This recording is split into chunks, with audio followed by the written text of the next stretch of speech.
అది కర్ణాటక రాష్ట్రం నంగలి police station. ఓ వ్యక్తి వచ్చి అత్తింటి నుంచి వచ్చిన తమ కుమార్తె కనిపించటం లేదని భోరుభోరున ఏడవటం మొదలుపెట్టాడు. పాపం కూతురు కనిపించటం లేదని ఎంతో ఏడుస్తున్నాడని పోలీసులు సైతం కరిగిపోయారు. అసలు ఏం జరిగిందని అతడిని పోలీసులు సముదాయించి అడిగేసరికి తేరుకొని అసలు విషయం చెప్పాడు.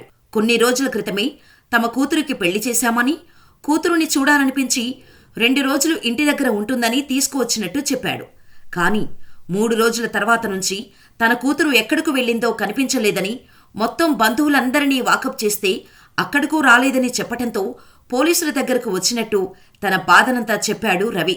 తన కూతురిని ఎలాగైనా ఎక్కడుందో కనిపెట్టాలని పోలీసుల కాళ్లపై పడినంత పనిచేశాడు. చూసిన వారికి కూడా తండ్రికి కూతురుపై ఎంత ప్రేమో అని అనుకున్నారు. కాని చివరికి తండ్రే అసలు హంతకుడు అని తెలిసేసరికి షాక్ అయ్యారు. కూతురుని అంత దారుణంగా చంపాల్సిన అవసరం ఏం వచ్చిందని పోలీసులు అడగటంతో రవి చెప్పిన ఆన్సర్తో వాళ్లు షాక్ అయ్యారు. అసలు కూతురు అర్పితను తండ్రి అయిన రవి ఎందుకు చంపాడు? అతను చెప్పిన ఆన్సర్ ఏంటి? కర్ణాటకలోని మరవేమన గ్రామానికి చెందిన రవికి 17 ఏళ్ల కుమార్తె అర్పిత ఉంది. వారి బంధువులలో ఉన్న ఓ అబ్బాయితో ప్రేమలో పడింది అర్పిత. బంధువులబ్బాయే కదా, పెళ్లికి ఒప్పుకుంటారని అనుకున్నారు. మంచిగా సెటిల్ అయ్యే వరకు ఇంట్లో చెప్పకూడదని అనుకున్నారు. అనుకున్నట్టే సీక్రెట్గా రిలేషన్షిప్ మెయింటైన్ చేస్తూ వచ్చారు. కానీ కూతురులో వచ్చిన మార్పుని ఇట్టే గమనించాడు రవి. దీంతో కూతురుపై నిఘా పెట్టడంతో బంధువుల అబ్బాయితో ప్రేమాయణం బయటపడింది. ఇది తండ్రికి అస్సలు నచ్చలేదు. మొదట నచ్చచెప్పడానికి ట్రై చేశాడు. కాని అర్పిత ఆ యువకుడినే పెళ్లి చేసుకుంటానని పట్టుబట్టింది. కానీ బ్లాక్మెయిల్ చేసి హడావుడిగా నరసాపురం ఫిర్కా ఓడి కృష్ణాపుర గ్రామానికి చెందిన ఓ యువకుడికి ఇచ్చి పెళ్లి చేసేశారు. తల్లిదండ్రుల ఒత్తిడి వల్ల తలవంచి తాళైతే కట్టించుకుంది. కాని అతనితో సంసారం చేయటానికి అస్సలు ఇష్టపడలేదు అర్పిత. పెళ్లయ్యాక భార్య దగ్గరకు రానివ్వకపోవటంతో అనుమానం మొదలైంది అర్పిత భర్తకు. దీనిపై అల్లుడు పదే పదే రవికి ఫిర్యాదు చేసేవాడు.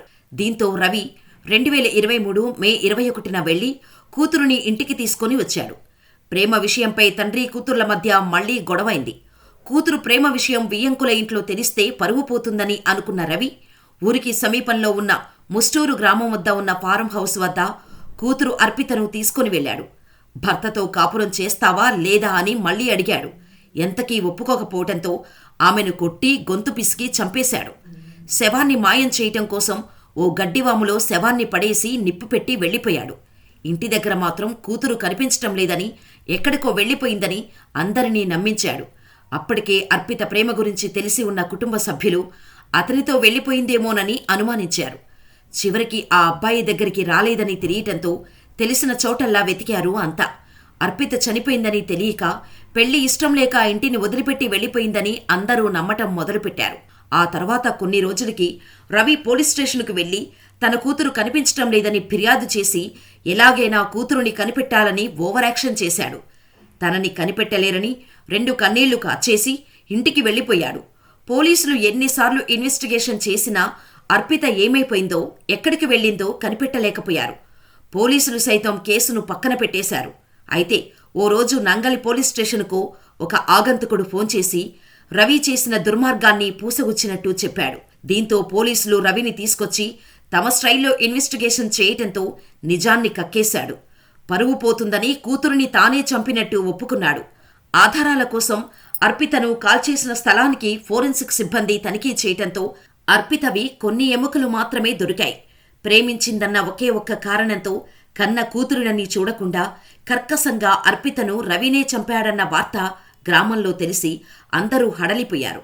కూతురు వదిలి వెళ్లిపోయిందంటూ తెలిసిన వారందరి దగ్గర కన్నీళ్లు పెట్టుకున్న వ్యక్తే చంపేశాడా అని అందరూ ఆశ్చర్యపోయారు. సినిమా స్టోరీని తలదన్నేలా హత్య చేసి ఏమీ తెలియనట్టు పోలీసులనే నమ్మించేశాడు. చివరికి ఓ ఫోన్ కాల్తో పట్టుబడి ఇప్పుడు కటకటాల పాలయ్యాడు. అయితే రవి ఒక్కడే చంపాడా లేదా అర్పిత హత్యలో ఇంకెవరి హస్తమైనా ఉందా అని పోలీసులు ఇన్వెస్టిగేషన్ మొదలుపెట్టారు.